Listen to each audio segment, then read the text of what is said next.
School life মানে বন্ধুর bag দিয়ে বেঞ্চ মোছা।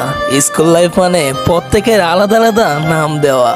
স্কুল লাইফ মানে লাস্ট বেঞ্চে বসে আড্ডা দেওয়া। আজ স্কুল থেকে দূর হয়ে গেলেও হৃদয় থেকে স্কুল দূর হয়নি। স্কুলে কি পড়েছি তা মনে নেই, কিন্তু স্কুলের প্রতিটি দিন এখনও মনে আছে। স্কুল জীবনের বন্ধুত্ব অন্যরকম ব্যাপার। এই বন্ধুত্ব সময়ের সাথে সাথে বাড়ে, কখনো কমে না। স্কুল লাইফ মানে বেস্ট ফ্রেন্ডের জন্য পাশের সিট খালি রাখা। স্কুল লাইফ মানে টিফিন টাইমে সবার টিফিনে ভাগ বসানো। স্কুল লাইফ মানে প্রত্যেকটা স্যারের একটি করে বিশেষ নাম দেওয়া। স্কুল লাইফ মানে যা আর কখনো ফিরে আসবে না। সত্যি আজ খুব মনে পড়ে যাচ্ছে স্কুল জীবনের কথা।